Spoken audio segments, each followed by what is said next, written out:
I suppose, as you had predicted, Brazil cautious, but then they went for it in the final 20 or so. Yeah, they didn't ever want to concede a goal, and they have a very good defence. I think we highlighted it before the game. They play as a unit, there's discipline there.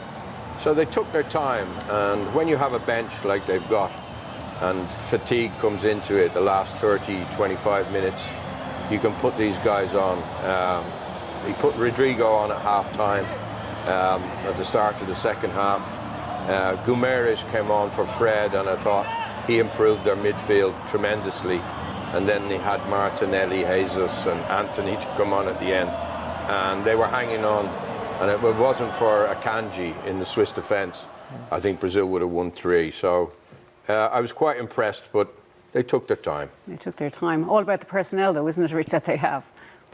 It is, yeah. We spoke about it beforehand, and I think anyway, when you look at the Brazil squad, you think if it doesn't go well, they can completely change the tempo and the individuals up front. But the Swiss defending at times, I think, was superb. Like Akanji was the standout one, but Elvedi at times, Vidmer at right full. There were so many times when they were kind of caught one-on-one in little moments and timed the tackle or timed their interception or stayed on their feet or just shepherd a player away from the danger area. They were so I keep using the word organised, don't we? But like that's a hell of a trait to have, and it's what you need to be against them, and they really, really were. So it's still in their own hands. I think they'll obviously be devastated, gutted they lost the game, but I think they will go into that final group game against Serbia with a lot of confidence, justifiably so, based on what we've seen from them, particularly today. Yeah, they were tough to break down. You fancy them to go through as runners-up? Yeah, they're extremely resolute. Serbia, attacking-wise, have got some good players. You look at Mitrovic and people like that, but I think the organisation, like I said, their shape about them, the way they dropped back into that, they really made it difficult to play around them. And you're talking about the quickest players, technically the most gifted players to play against, and at times Akanji was just so strong. He led the line brilliantly. He's been doing it all season for City, but he's a player. And then the goalkeeper is such a calming influence as well. To have someone like Sommer behind you makes you feel more confident. So defensively you have to give it to them, and Brazil had to work extremely hard to break them down. Eventually they did in the end, but that's just because they have a ridiculous array of talent.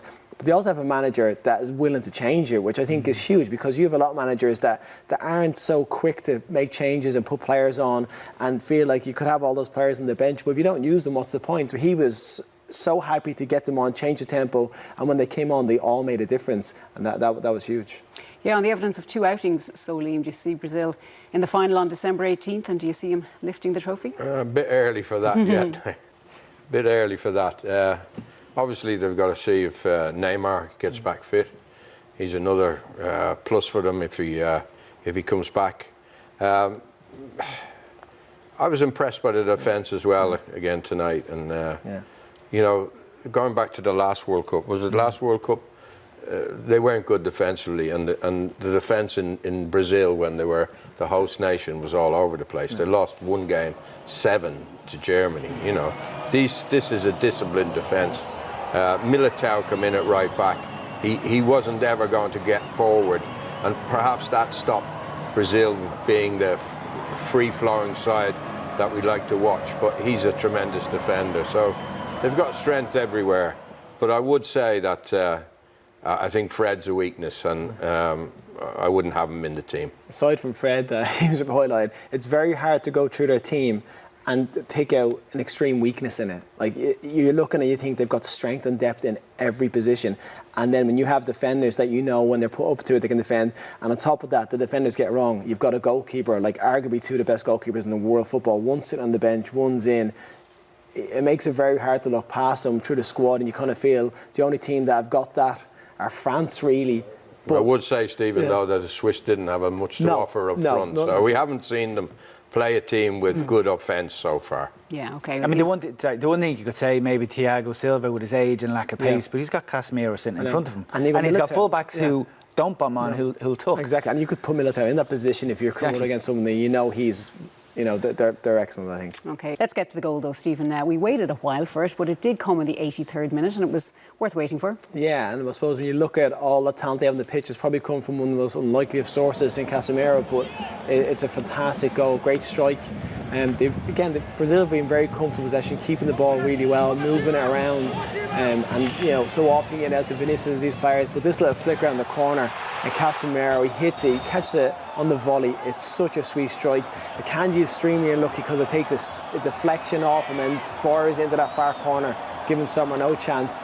But it's a position that Casemiro gets in, and Liam's going to touch on it. But Gamera's coming on, allows him to go higher up the pitch as well. And what a strike, for a player of his experience. He's done everything in the game. This would be a wonderful moment for him, but great goal, and it's no more than they deserved, really. They were in the ascendancy and they were a better side.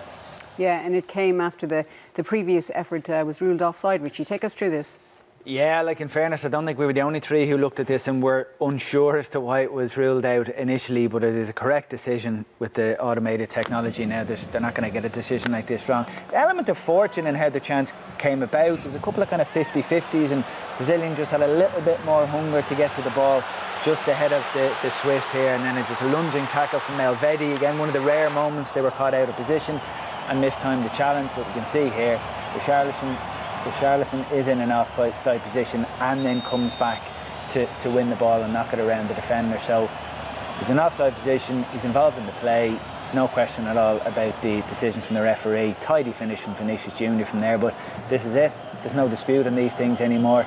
The technology clears it all up, so correct decision, offside. Yeah, Liam, right decision despite that initial confusion. Yeah, it was a good finish, wasn't it? And good interplay as well. Richarlison was brave there to get there. But the referee got it right. Well, he didn't get it right. VAR got it right, put the referee right. But it was coming. And after that, I think once Brazil had opened them up, OK, it was disallowed.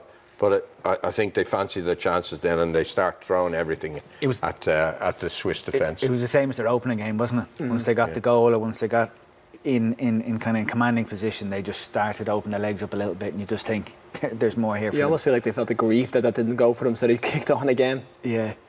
Liam, you mentioned him a couple of times. Guimaraes, the Newcastle man, he changed the game for you. Well, he was much better than Fred. Fred was very static, very passive with his passing. But this guy came on and started to open the game up with really good passes. He's really got very good close control. He runs on here. You didn't see Fred do that once. And this guy's got to be in the team. He's got very good close control. Watch this. No problem to him. Just a really good all-round player. Only 26. Fred is a bit older. Has determination. He's been absolutely brilliant for Newcastle this year. You just wonder whether Tete's sticking with the guys who he knows best, but I think this fella has to come in the team. Do you guys? You right, Stephen? Yeah, I've watched him quite a lot this season, and I think he's been one of the reasons Newcastle have been transformed.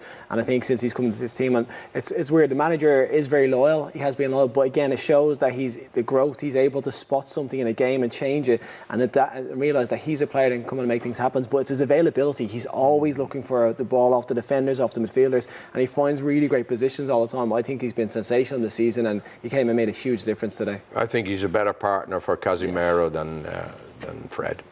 You did feel the absence of Danilo in the Brazilian defence today. Yeah, and listen, it's very hard to say that attacking-wise Brazil lacked anything, but you just feel if you're a left-sided winger and you're inverted and you have a fullback that's willing to overlap you, it just draws the attention of that fullback, so it allows you an idea to either go inside or you can reverse the pass.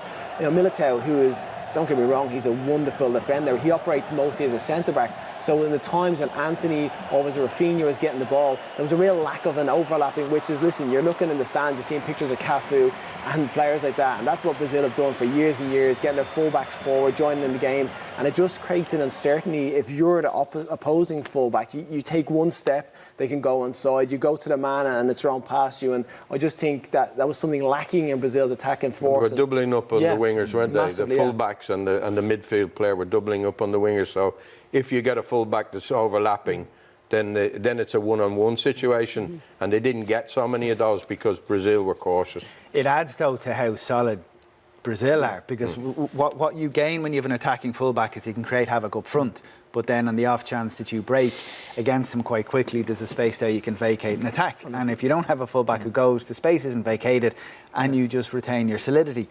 Alisson had nothing to do. Did he have any save of any consequence to make? So they were so solid. All the front players will get the headlines and grab our attention, Guimaraes as well, but the lads at the back just were so assured and they are hoping that unruffled. Danilo will be fit. Maybe not for the final group game, but for further on. No, and listen, you're going through the groups, though, like Richie says, if you could have a solid defensive base to go off, that's always going to give you a platform to go and win games. And Brazil, with that, they know their attacking track more than likely are going to get done. It's just, it offers you a little bit different, but it's a fullback that not just goes past, but when they get back as well. So that energy, and that's something, like I said, Brazil fullbacks have done it for years. Said Roberto Carlos, Cafu, you're looking at two of the best that ever did it, and they're players that just cause a bit of havoc when they run to those areas. And fullbacks, I think, now are becoming a really important commodity in football. You see through every team, they seem to be very important. So I think Brazil, going forward, someone they probably will, Danilo be back in, but Milito is a great player to have in his stead if they need it. Okay, what about Dani Alves?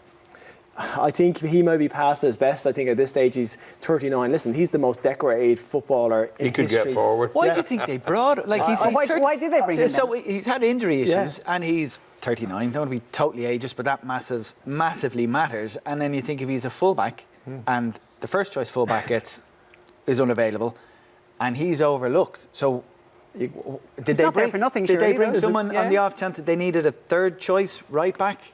I think he might get a game in the third game. They've qualified now, haven't they? We'll see him against, we'll see him against Cameroon possibly. Yeah. Just a word on the Swiss, Richie. Decent side as you've been outlining. We went for them for the draw. Their best chances kind of came at the start of the second half. It did, yeah, and if and it's probably generous by even calling them chances, but there was good play here, and Vidmar got in the wide. But again, look at that Brazilian defence: 3, 4, 5 players surrounding the player in the box. Absolutely no time to create anything at all. And then the ball goes out wide here again. Look, 1, 2, 3 Brazilian defenders protecting what's behind them. The goalkeeper isn't forced into making a save. So what they did, what they can do, they did quite well. But the thing that they lacked, which is what we said before the game and what we said after their first game, a player up front that can create something from nothing, who's unpredictable, who's creative, who's a little bit magic. They lack that. Well, they have the Serbs to come. You still fancy them for the runners-up spot? I would do, yeah. And I think they should fancy themselves as well. Okay.